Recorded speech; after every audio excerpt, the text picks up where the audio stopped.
Kristaps Porziņģis, you got to watch the one game that he played in. I missed that game because I just saw that they were losing by so much. They did come back in the end, but I was like, I don't want to watch this. I get too depressed watching bad basketball. How do you think Kristaps fit? How did he look? Do you think this is going to be an option for them next year? What were your thoughts off of his 20-minute performance or whatever it was? I feel like they kind of played better without him, but I'm not going to like fault him to that. Like, cause there was a little bit of a fake comeback in the fourth. I mean, they're only down by like 12, but, I think he's a fine player when healthy. It's kind of hard to evaluate this kind of stuff because, And he's only played one game because he's been sick since. yeah. And is like, illness is not like, Celebrini, hey, go check on his ankle. It's like a immuno system. Like, it's kind of hard to evaluate. But yeah, and I wonder how that is going to affect his offseason, because is it going to be better for him just to go, you know what, I'm just going to stay here. I'm going to play one more year, take a smaller deal.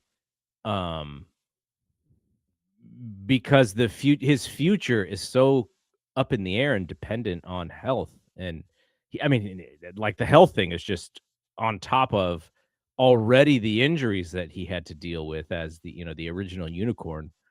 And I just don't believe that he's ever going to be even a 60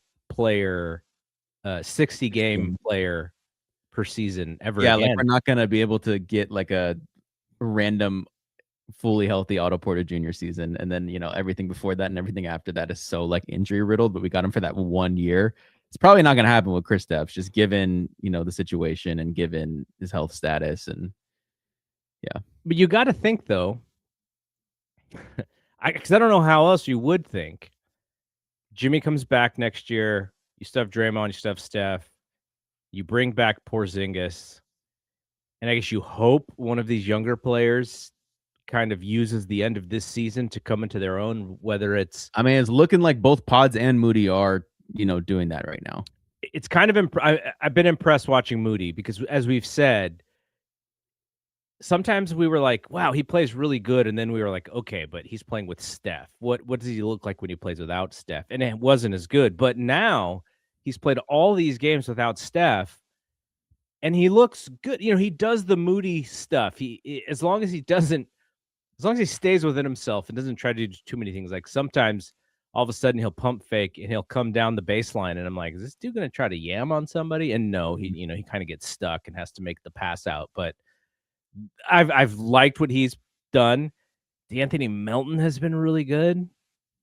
If D'Anthony Melton is your sixth man, I gotta imagine he's going to get tons of offers in the offseason. That's tough. Yeah, because like I was thinking about it today. Like, where does D'Anthony Melton rank in like the Warriors, like non-big name players? Like since the championship year, like since like Otto Porter Jr. and since Dante DiVincenzo, since Ty Jerome, even that year. Like I just feel like Melton's like might be the best one out of all of them. And because of that, is he playing himself out of a Warriors contract? And if so, like that's a big blow. Like he's really been, I think he's been like awesome. Like every time I watch him, it's just like, man, just imagine what this team would have looked like maybe more healthy. And that's a bummer. I feel like this kind of has maybe some 2022, 2023 Warriors, if that, written all over it, where it's like maybe you sneak a good round like they were last year. You sneak around and then you lose. But you look back at that 2022 team and it's like, wow, you had Dante DiVincenzo and, JP was on that team and Ty Jerome was on that team. And although he wasn't activated for the playoffs, but it's like there were some guys on that team that weren't, fully as evolved as they are now. But had we had them at that state, it's like, look at what we had. And I wonder if, that's, kind of the direction that they're headed. Player for player, money, age, longevity doesn't matter. Like Melton over Pods every day of the week right now. Like it's not even close, I don't think. And Pods has played really like. Did you get to catch that Nuggets game? 15 rebounds the other day. He was like actually on a heater in the fourth quarter. Like he like took it upon himself to just take hard shots, and all of them were falling. It felt like. And that's the problem, right? Is he can play like that, and then the next game he just plays terribly, and people start hating him again. The thing with pods though is I feel like I've kind of been saying it all year is like the stuff usually looks right. It's just a matter of like sometimes that ball falling, and sometimes it's really bad misses like off the side of the backboard or like just a complete miss of the rim. And it's like, man, how do you miss that badly? But I kind of almost think like he needs the rebounds to like get him going a little bit. Like if the he rebounds and the charges, it seems. Yeah, like he's been on a upswing lately, and the rebounds have been quite up. So we'll see. And then our guy, and I was very interested in your thoughts on him. Is Guy Santos a rotational piece? Is that the question? Yeah. Do you think he is a rotational piece on the Warriors? I think without a doubt he's played himself into, a rotational piece. And, I guess we'd have to look at the roster once healthy if it's, where he kind of falls. But I wonder, like, as the podcast conversations from Plus Minus and Simmons and all TK show, it's like, maybe Draymond comes off the bench and is like, do you start Guy next year? You start like Steph, Melton, Guy, Jimmy, KP? Like, would that be, what the starting lineup would look like? Or, so I think that Guy has started to really understand, the Draymond role offensively. Like he's just always like when Steph was there, he was looking for Steph a lot. And, he realizes that he's not the most talented offensive player or most athletic. So you kind of have to play a little more tricky, whether that's, just a hard pump fake at the rim and a defender flies by and you get an easy layup. Like how many times he does that so much. But I wonder if, he could be a starter for this team. Yeah, I think he's good, and I think the 3-point shot looks really good, and yeah. All right, let's end with this because I know you have somewhere to go. Wait, what movie are you seeing again? The Revenant. I've never seen it. It's in IMAX. Is that the Leo movie? Leo movie with the bear? And it's the his name Alexander or something Inarritu. He's the one who's actually directing the Tommy Cruise Judy or what's it called? What's it called? Digger. So we're gonna. I've never seen The Revenant either, and he also directed Birdman. So I mean the IMAX always does like they were partnered with like A24 for a while where they were just putting up A24 re-releases on IMAX. So I saw Moonlight for the first time last year, and that was awesome to see in IMAX. And there's just anytime like I'm just so lucky to have an IMAX at my local AMC because I have the AMC A list, and I just get the IMAX as a quote unquote free because I pay, X amount of money per month. But the sometimes IMAX ticket I get notifications and it's like, you bought this ticket. And I was like, when did I buy this ticket? It's like, oh, Brian bought this ticket. Yeah, man. So real quick, just because we were talking about it, but I was talking to some folks and I talk about IMAX all the time. And a lot of folks who live in smaller cities are like, yeah, my IMAX screen is 2 hours away. So I feel bad. Now you actually have a real IMAX screen. I have a fake one. You have a real one. I just have the supercharged one. Like yours looks like the majority of the country's IMAX screen. But they're not super duper like real IMAX. Like they're bigger, but like that one that you have, that's like the real deal. I have two actually within 10 miles from me, so I'm actually pretty lucky. Yeah. All right, that's good. Let's talk about the last thing so you can get out of here, which is Steve Kerr. Now, I think this is the underreported story for the Warriors. We know that he is a lame duck coach in the sense of he doesn't have a contract next year. So he's coaching this year, and it seems preferable to him. I don't know if it's preferable to Lacob. I don't know if this frustrates Lacob. I don't know if this is what Lacob wants. I cannot read Lacob on. Did you listen to the TK show? Yeah, but he just seems irritated all the time now. Like I can't gauge if Lacob is like usually Lacob is hyperbole and positivity and tech CEO mindset. And then just recently he's kind of been edgy and kind of frustrated, which is good because I don't want him to be happy and the Warriors are not that good. But if the Warriors run back what you said, bring back KP, bring back Melton, bring back Steph, Draymond, Jimmy. Horford. Who better to coach this team than Steve Kerr? I can't imagine unless there's somebody in the pipeline right now who is Warriors adjacent, who is like, he doesn't want to coach. He doesn't want to deal with people. I mean, but who else? Like, I mean, I don't even really mean the Iguodala thing seriously, but you're right. Like, this is totally like a Steve Kerr team, and it feels like anyone other than him coaching would be, not the right call. I can't really think of many other candidates that, outside of a former Warrior player, like it wouldn't make sense. Like, this is Steve Kerr's system. This is Stephen Curry's system. Yeah, it would not make sense for him not to coach. And I kind of feel like Lacob and Kerr don't really have like this, personal relationship after working together for as long as they have and experiencing as much success together as long as they have. And I guess it makes sense. Like, he's the big boss, but so that's kind of the vibe I got. I'm looking on their current staff. I think, I'm not 100% sure, but I think Terry Stotts is the only guy with actual coaching experience. Like head coaching experience. Yeah, head coaching experience. Yeah, I mean, it would have made sense maybe if Atkinson was still here. It would have made sense if DeMarco, maybe didn't go to the Liberty. Like those Liberty, two, man. DeMarco especially has been there since, as long as Kerr's been there, I'm pretty sure. So still needs to return your text. Man, I'm never getting a text back from that guy.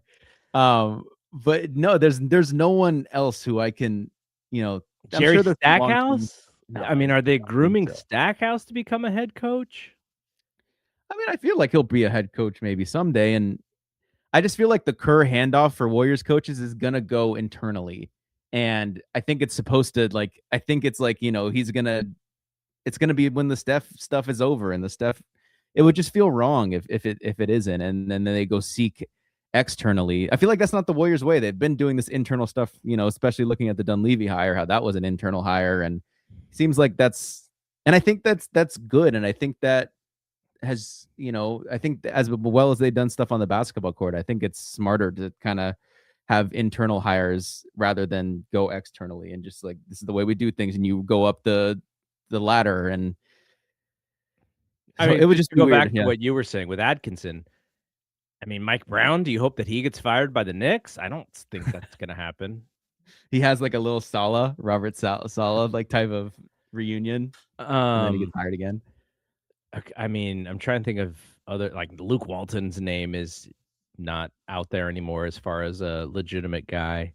Yeah, but we're not happy about, like, really, these don't seem like great options. Yeah, I just don't see that. This is what I'm saying. The story is underreported unless nobody believes that Kerr's going anywhere. I just don't believe it yet, but I know that it's being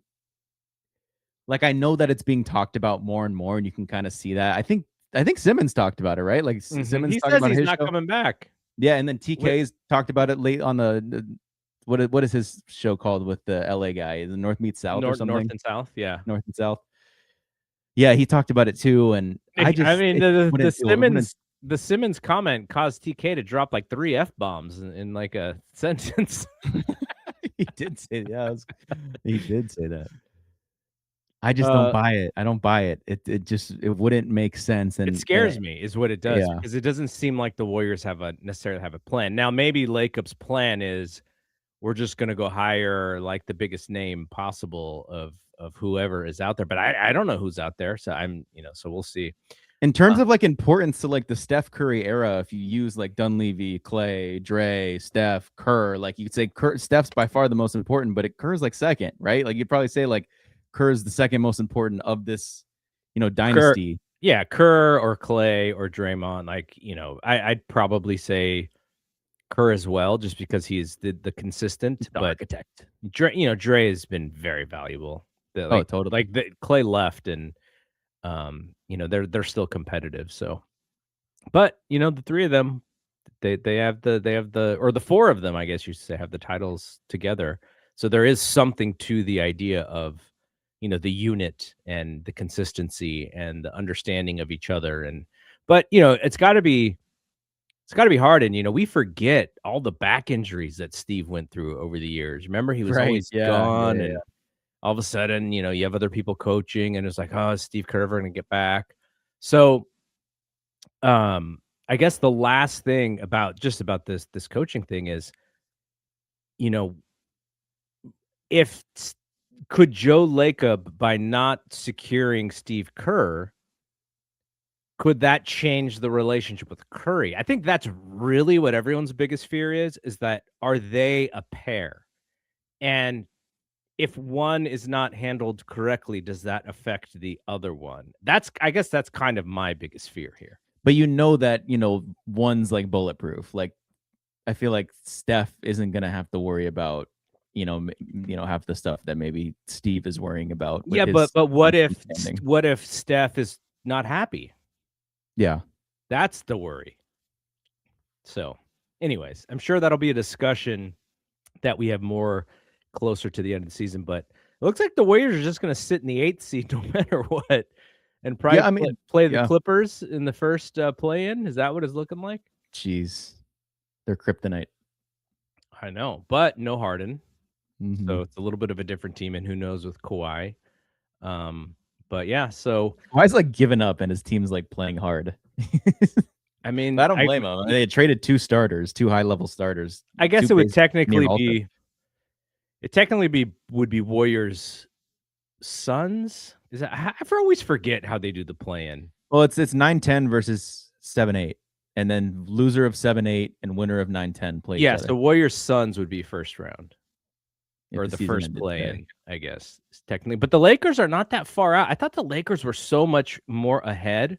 No, they've been where the Warriors are, but they've been pretty average like the Warriors of late. So there might be some movement. There might be some 6 to 8 movement if Steph can come back and get hot. But yeah, I'm not holding my breath on that one. If he does, it's just 2022. Like that's just what it's looking like. Okay, so that's it from here.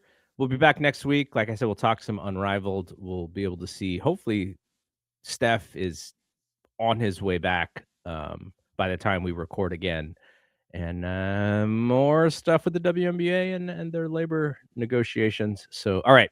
That's it from here. For Bri, I am Double G. We will see you when we see you. Peace out.